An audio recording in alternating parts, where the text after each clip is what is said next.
días, iglesia, hermanos y hermanas, amigos que nos visitan. Reciban un cordial y un fuerte abrazo de sus hermanos de la iglesia de Tlajomulco. Es un gusto y un privilegio estar el día de hoy con ustedes.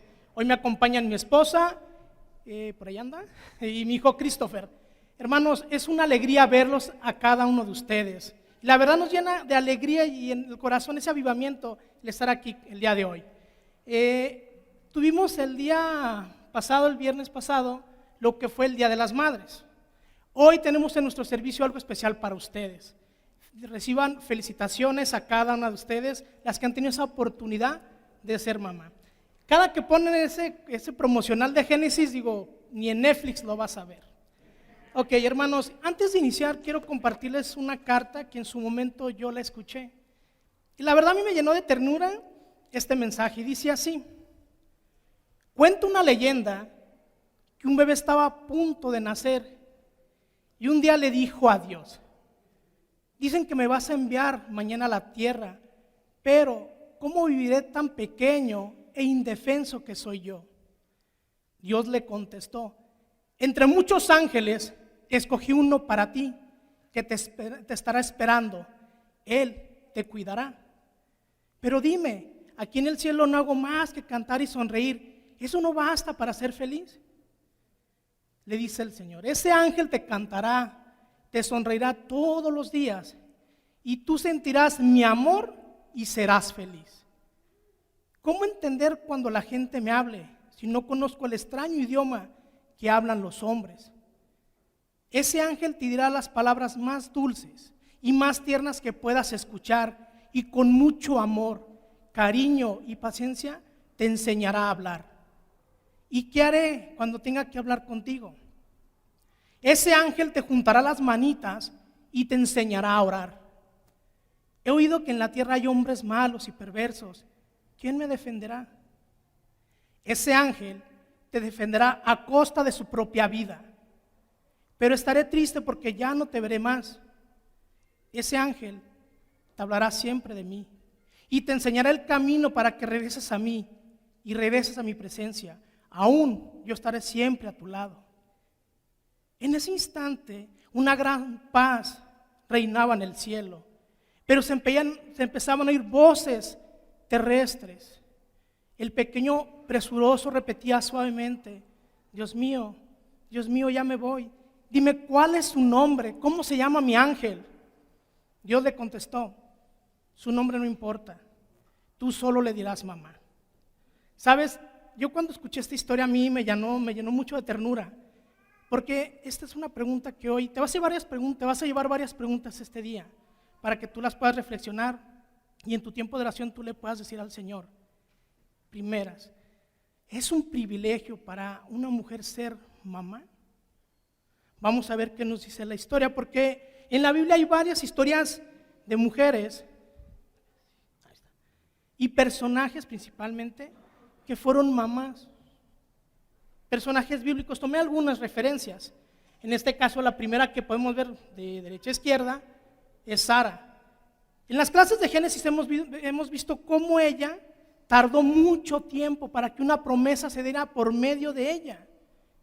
Ella era estéril, dice la escritura, que anciana para tener a Isaac. La siguiente imagen es Sirpa. Ahorita vamos a ver más adelante quién es.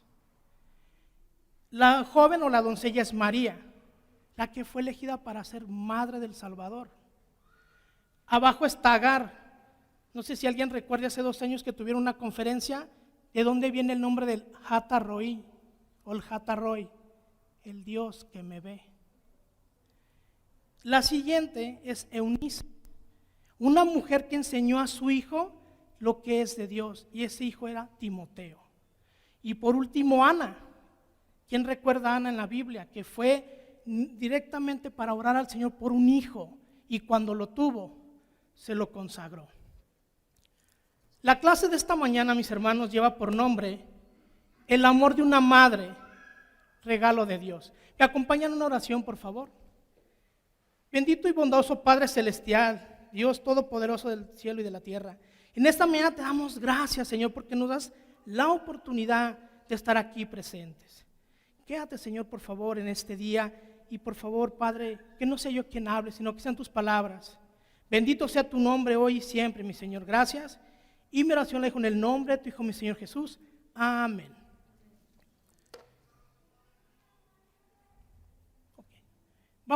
Y elegí a 3 personajes, a 3 mamás de la Biblia. Y vamos a ver lo que es la primera. Elegida por Dios para ser madre. Una segunda pregunta, ¿tú crees que eres elegida para ser mamá? Muchas veces tú vas a ver que la gente puede decir que es muy fácil. Si la ecuación no nos falla, un hombre y una mujer solamente se necesita para que puedan procrear vida. Pero en muchas ocasiones puedes darte cuenta que aún así hay familias y principalmente mujeres que no pueden tener un hijo. La historia bíblica nos cuenta que fue una mujer elegida para llevar en su vientre al Salvador. Me acompañan por favor al libro de Lucas, capítulo 1, versículo 24 al 38.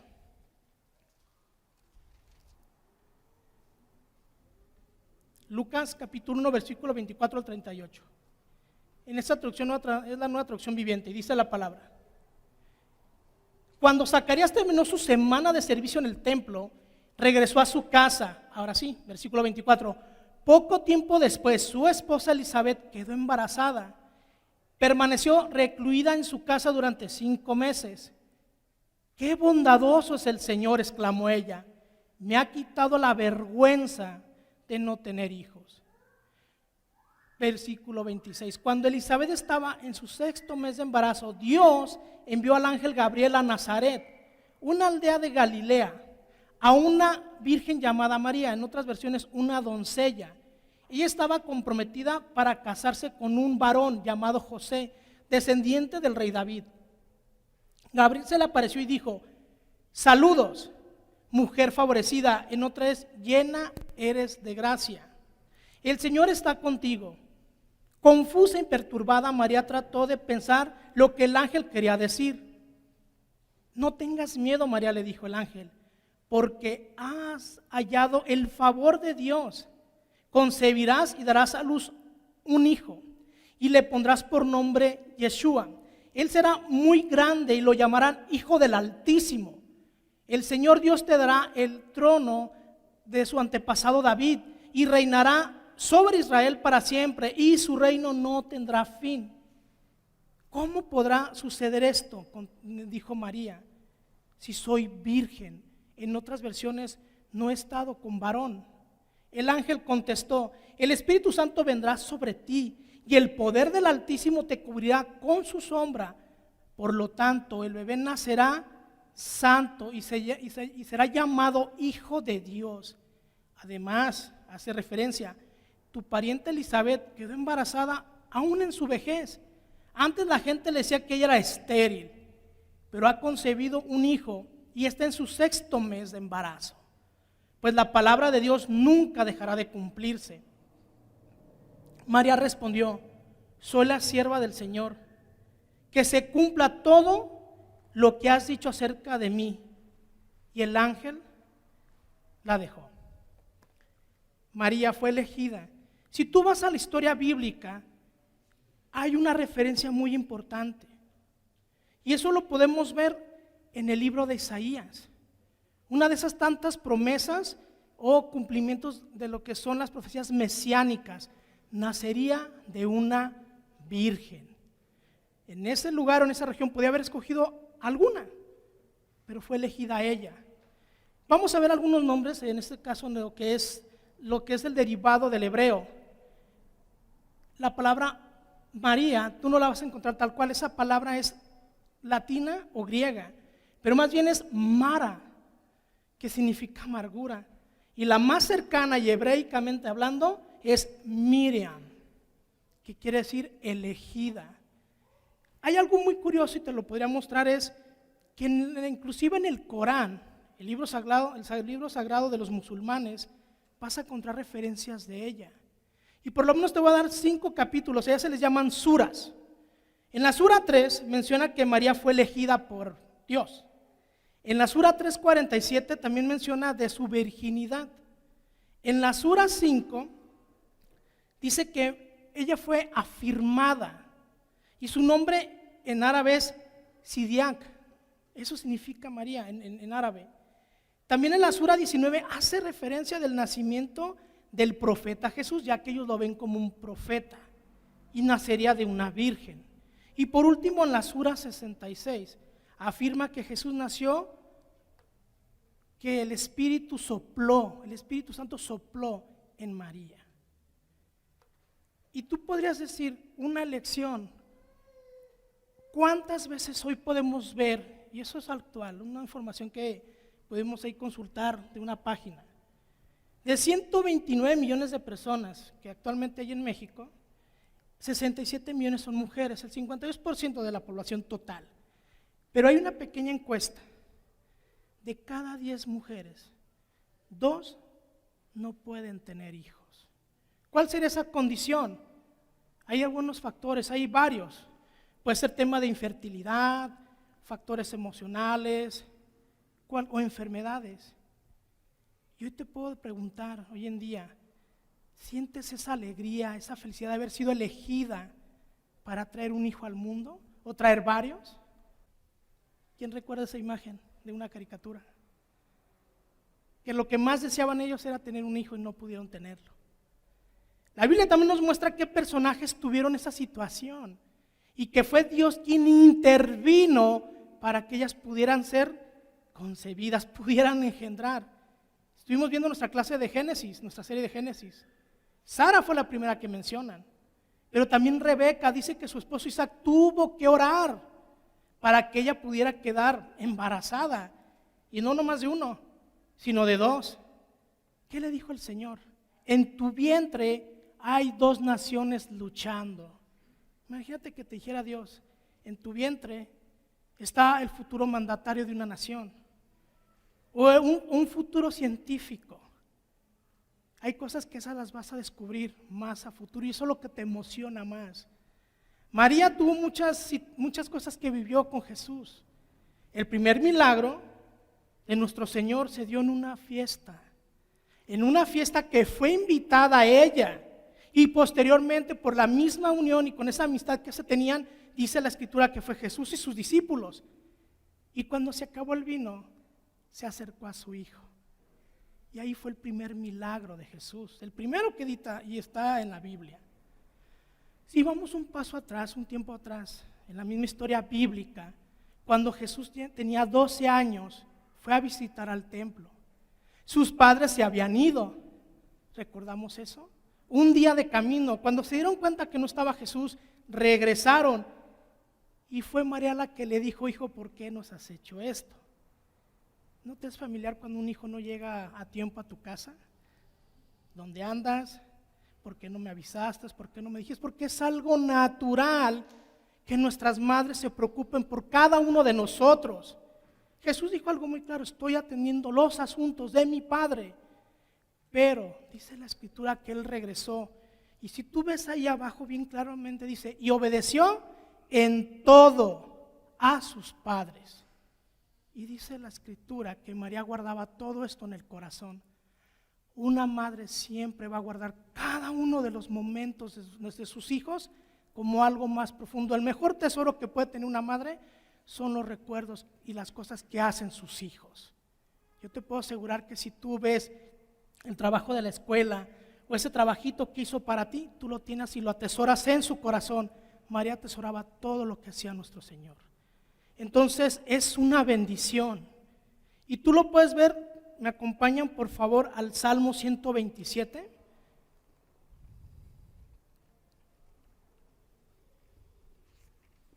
El versículo 3.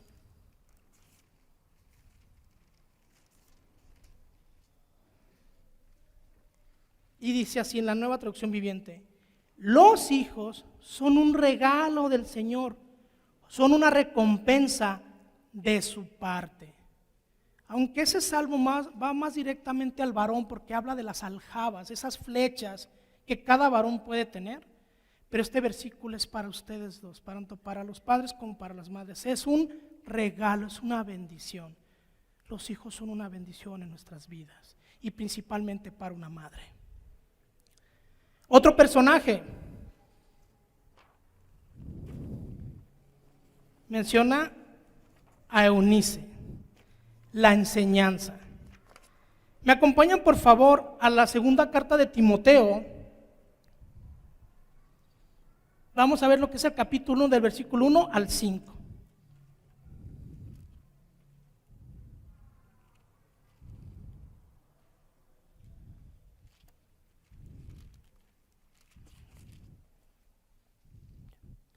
Voy a decir un contexto histórico de este versículo. Cuando tú veas al libro de Hechos, en el capítulo 16 del versículo 1, inicia de un viaje que hizo Pablo y menciona de un discípulo amado, que más adelante él menciona que lo quiere como un hijo espiritual.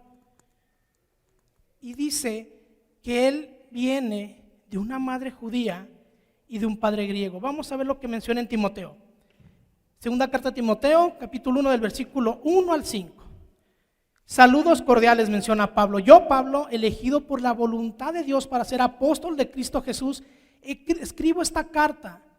Fui enviado para contarle a los otros acerca de la vida que Él ha prometido mediante la fe. Veamos esta palabra porque es muy importante. Mediante la fe en Cristo Jesús. Le escribo a Timoteo, mi querido hijo, se refiere a hijo espiritual. Que Dios Padre y Cristo Jesús, nuestro Señor, te den gracia, misericordia y paz. Timoteo, doy gracias a Dios por ti, al mismo Dios que sirvo con la conciencia limpia, tal como lo hicieron mis antepasados. Día y noche te recuerdo constantemente en mis oraciones.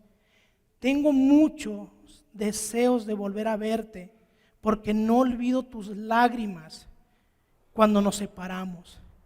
Y me llenaré de alegría cuando estemos juntos otra vez. Me acuerdo de tu fe sincera, pues tienes la misma fe en la que primero tuvieron tu abuela Loida y tu madre Eunice. Y sé que sigue firme en tu fe. Menciona que fue su madre quien le enseñó. Por eso cuando tú ves el contexto histórico, él viene de madre judía y de padre griego. Entonces la enseñanza de Dios viene por medio de su madre. Quiero compartirte dos escrituras que vienen en Proverbios. Te lo voy a leer en la versión Dios habla hoy. Y dice lo siguiente. Habla sobre la enseñanza. Recordamos quién escribió en su mayoría los Proverbios. Y fue el hombre más sabio de este mundo. Y dice así, Proverbios capítulo 1, versículo 8. Hijo mío, atiende la instrucción de tu padre y no abandones la enseñanza de tu madre. En el rabinato, o en la cultura, en la cuestión de la cultura hebrea, la enseñanza o la educación judía es 100% del varón, pero estamos hablando todo lo referente a la Torah, lo que es la ley, la religión. Pero hay dos contextos muy importantes. Enseñanza, lo que una persona puede enseñar en casa, que es la palabra jorak. Pero la otra que es más importante, cuando tú le muestras a tu hijo el valor, el de llevar esto a un lado, el de recoger esto, es lejanej. Hay una encuesta que han hecho de por lo menos unas 500 viviendas. El 80%, eso quiere decir, si no me fallan las matemáticas, 400 viviendas. Que el 80% la enseñanza viene por parte de la madre. Así la mujer venga cansada del trabajo, cansada de sus actividades, son ellas las que están al pendiente de la enseñanza de los hijos. Yo recuerdo mucho que aún con sus limitaciones, mi mamá me enseñaba algunas cosas, estaba al pendiente de lo que nosotros hacíamos, pero aquellos consejos sobre moral, sobre amar, sobre tener algo bueno, yo los aprendí de mi madre. De mi padre aprendí solamente el rol del trabajo, la responsabilidad, porque nuestra cultura así lo es. ¿Cuántos de nosotros varones trabajamos más extensamente y estamos más fuera de casa? pero es la madre la que está al pendiente del hijo, de su crianza. Entonces ella es la que está más al pendiente de la enseñanza de los hijos. Por eso dice muy claro, no olvides la enseñanza de tu madre. Proverbios, capítulo 6 al 20, versículo 20.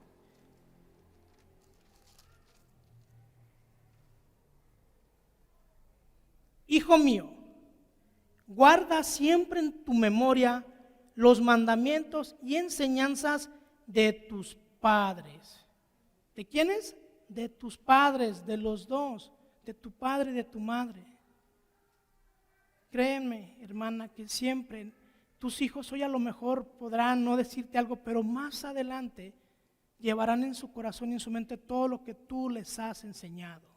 Yo recuerdo mucho las palabras de mi hija que decía cuando su madre le compartía lo que le decía, aún muy pequeña, ella sabía lo que mi esposa le enseñaba. Nosotros guardamos muchas cosas también de lo que nuestros padres y principalmente nuestras madres nos enseñan y nos dicen. ¿Quién se acuerda de esta imagen, de esta figura? Dice la palabra que Jesús iba subiendo y al ver el monte y ver la ciudad de Jerusalén dijo estas palabras: Jerusalén, Jerusalén, tú que matas a tus profetas y apedreas a aquellos que son enviados del Señor, yo cuántas veces quise unirte como la gallina abraza a sus polluelos. Jesús sabía de lo que es el amor y el amor que viene de una madre. Una madre siempre, a costa de su propia vida, va a hacer todo por un hijo. Quisiera que una hermana, pueda compartirme la escritura de Isaías 66:13. ¿Alguien que quiera compartírmela? Amén, adelante. Como madre que consuela a su hijo, así yo los consolaré a ustedes. En Jerusalén serán consolados. Gracias, Vero, muchas gracias. ¿Cómo dice Dios? Yo los consolaré. ¿Como el amor de quién? No mencionó de un padre. Como el amor de una madre. Así nos consuela nuestro Padre a nosotros. ¿Alguna vez, quién recuerda el nombre de Denise de Calaf? ¿Alguien que se acuerde? ¿Sí? ¿Quién se acuerda de esos festivales tan famosos? Todavía en la actualidad. Esos que cuando empezaba esa canción yo creo que a los 2 minutos ya estábamos en llanto más de algunos. ¿Por qué? Porque en esa letra describe algo muy importante. Y menciona así, si yo la recuerdo tanto, es: a ti que peleaste con uñas y dientes, valiente en tu casa y en cualquier lugar, a ti mi guerrera invencible, mi luchadora incansable. Esa canción a más de uno nos partía el corazón escucharla, y más ir a correr a abrazar a tu madre. La historia que sigue es una historia triste, porque es la consecuencia de cuando un padre hace cosas incorrectas y tus generaciones pagan los platos rotos, como se dice aquí en México. Me acompañan por favor a la segunda carta de Samuel.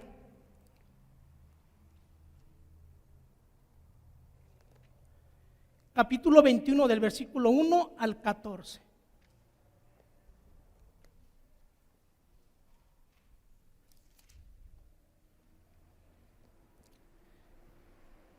Segunda carta de Samuel, capítulo 21 del versículo 1 al 14. Dice la palabra: durante el reinado de David hubo una hambruna que duró 3 años. Entonces David consultó al Señor y el Señor le dijo: esta hambruna se debe a que Saúl y su familia son culpables de la muerte de los gabaonitas. En otras versiones dice: son culpables de su sangre. Entonces el rey mandó a llamar a los gabaonitas. No formaban parte de Israel, pero eran todo lo que quedaba de la nación de los amorreos. El pueblo de Israel había jurado no matarlos, pero Saúl, en su celo por Israel y Judá, trató de exterminarlos. David les preguntó: ¿qué puedo hacer por ustedes? ¿Cómo puedo compensarlos para que ustedes vuelvan a bendecir a la nación de Israel? Bueno, dicen los gabaonitas, el dinero no lo puede resolver. Este asunto entre nosotros es de nosotros y la familia de Saúl. Le contestaron los gabaonitas, tampoco podemos exigir la vida de cualquier persona de Israel. ¿Qué puedo hacer entonces por ustedes?, preguntó David. Díganme, y eso haré por ustedes. Ellos respondieron, fue Saúl quien planeó destruirnos para impedir que tengamos un lugar en este territorio de Israel. Así que entréguenos 7 hijos de Saúl para ejecutarlos delante del Señor en la tierra de Gabaón, en el monte del Señor. Muy bien, dijo el rey, lo haré. Debido al juramento que David había hecho con Jonatán, delante del Señor, le perdonó la vida a un hijo de Jonatán llamado Mefiboset. Pero, sin embargo, les entregó a los 2 hijos de Saúl, Armoni y Mefiboset, cuya madre fue Rispa, la hija de Ajab. También les entregó a 5 hijos de la hija de Saúl, Merab, la esposa de Adriel, hijo de Barcial de Meola. Los hombres de Gabaón los ejecutaron en el monte delante del Señor. Los 7 murieron juntos al comienzo de la cosecha de la cebada. Después Rispa, la hija de Ajab y madre de estos 2 hombres, extendió una tela áspera, en otras versiones, tela de silicio, sobre una roca y permaneció ahí toda la temporada de la cosecha. Ella evitó que las aves carroñeras despedazaran los cuerpos durante el día e impidió que los animales salvajes se los comieran durante la noche. Cuando David supo lo que había hecho Rispa, la concubina de Saúl, fue a ver a la gente de Jabes de Galaad para recuperar los huesos de Saúl, los huesos de Jonatán, esos que fueron asesinados por los filisteos y fueron expuestos sus cuerpos, y también fueron por los cuerpos de los que estaban colgados, y así llevarlos a darles sepultura y enterrarlos en la tumba de Cis, padre de Saúl, en la ciudad de Sela, en la tierra de Benjamín. Después Dios hizo que terminara la hambruna en esa tierra. Vamos a algo del contexto histórico. ¿Quién eran los gabaonitas? Tú no vas a encontrar mucha referencia, ya que dice la Biblia que vienen de la rama de los amorreos. Pero lo que sí vas a encontrar que habían hecho un juramento, un pacto pues no muy derecho, porque ellos habían engañado a Josué, diciendo que eran de tierras muy, muy lejanas. Y cuando se enteró Josué de esto, pero ya él había hecho un pacto, y un pacto poniendo a Dios, ese no se rompe, no se quebra. Entonces menciona que ellos estaban ahí para servir al pueblo de Israel. Saúl era alguien muy sanguinario. Como contexto, llévatelo como referencia en la primera carta de Samuel. Lee todo el capítulo 22, del versículo 9 al 23, y te vas a dar cuenta qué hizo en la ciudad de Noa. Acabó con todos los sacerdotes y no conforme, mató a todos los ciudadanos de esa ciudad, a todos, hombres, mujeres, ancianos y niños, solamente por haber cubierto a David. Entonces, ¿quién pagó los platos rotos? Sirpa, sus hijos. Tela de silicio es una tela muy áspera, muchas veces hechas con algunas cosas de metal. ¿Para qué? Para que también, aparte de que el alma tuviera que tener algo contrito, ese dolor, también el cuerpo lo tuviera. De hecho, hay tela de silicio, es oscura, áspera, dura. Se dice en el contexto que ella extendió como una tienda de campaña para cubrir los cuerpos y no fueran esparcidos, no fueran llevados, ya que ciertos animales podían llevarse ciertas extremidades y comerlas por aquel lado. Pero ¿qué era la que ella buscaba? ¿Por qué protegió sus cuerpos? Dice la Escritura en Deuteronomio que maldito el hombre, maldito, quien muere colgado de un madero. Y así fueron expuestos sus hijos y los otros 5 descendientes de Saúl. Dice la Escritura que esto lo escuchó David. Y dice la Escritura también que menciona, atiende al justo, haz la justicia. ¿Y qué fue lo que hizo? Darle una digna sepultura.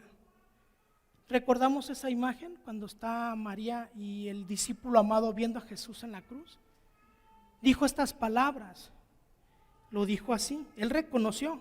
Dice, al ver a su madre, dijo, mujer, ahí tienes a tu hijo.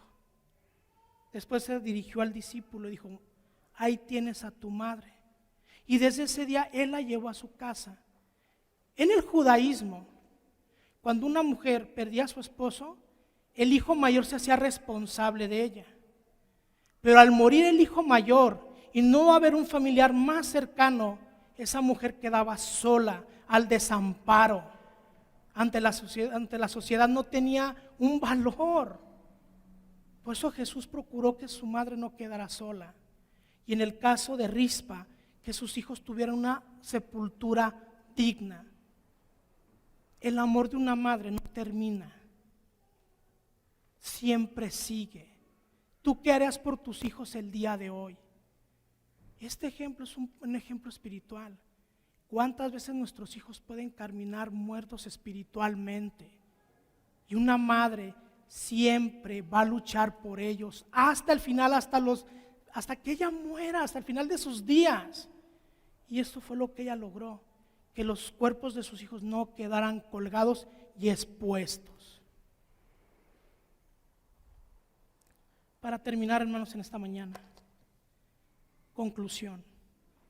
Una vez un amigo compartió en sus publicaciones, yo pensé, dije, a ver, no le entendí bien, pero al ver su publicación decía, el amor de una madre, el amor de una esposa y el amor de una hija. Y yo a él le contesté a ese amigo que aprecio mucho, yo ya no tengo dos, mi madre ha partido y mi hija también, pero me queda el amor de mi esposa. Y también una vez, en aquellos ayeres, cuando pasamos un tiempo discipulado con unos hermanos y amigos que queremos mucho, él siempre me decía estas palabras: lo más cercano que tus hijos tienen de Dios aquí en la tierra son ustedes. Eres tú y tu esposa. Hoy te lo puedo decir, hermana, que lo más cercano que tus hijos tienen de Dios aquí en la tierra son ustedes. Nuevamente felicidades en su día, mis hermanas. Gracias a Dios porque me dio la oportunidad de compartir con ustedes esta clase y que tengan un excelente día.